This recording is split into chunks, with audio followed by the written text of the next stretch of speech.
Senator Ricketts. Thank you, Mr. Chairman. Thank you, Mr. Secretary Rubio, for being here.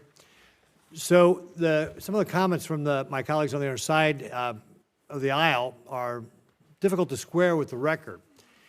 The goalposts didn't move, nor did Maduro change. The only thing that changed was President Trump acted on what members of both parties said needed to happen.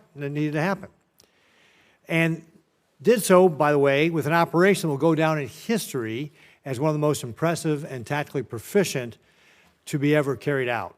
So, Secretary Rubio, I'd like to get your response to a few yes or no questions. I know that's typically not your nature, but please bear with me here a moment, okay? All right, let's hear them first. I hate game shows. Go ahead. For years, the United States had a standing bounty on Nicolas Maduro, correct? Have what, I'm sorry? A standing bounty on Nicolas Maduro. Oh, yes. And this bounty was increased by both the Biden and Trump administrations, correct? Correct. And despite that bounty, did Maduro remain in power? Yes.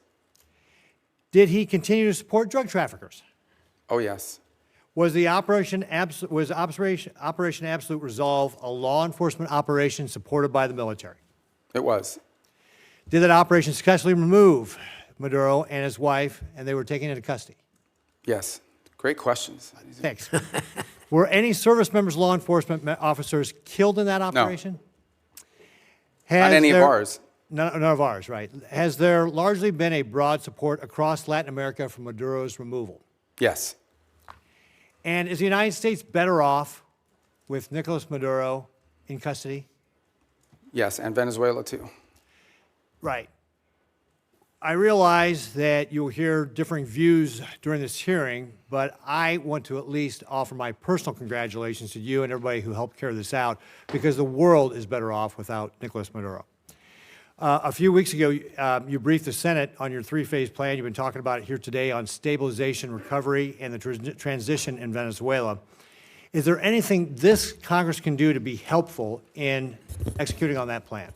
There will be in time, there's no doubt about it. On the stabilization front, in order to stabilize it, for example, we're going to have to begin to provide some licenses through OFAC.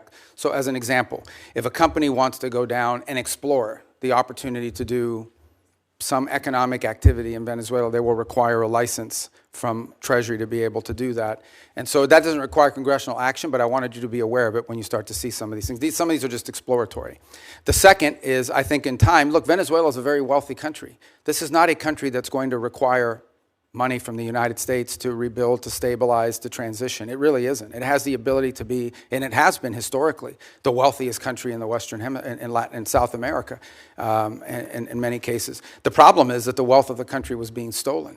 And so part of both the recovery and the transition phase is ensuring that you leave in place a prosperous, free, democratic, allied with the United States and friendly, but also prosperous Venezuela, where the resources of the country are being done responsibly, are being utilized responsibly and to the benefit of the people and their economy.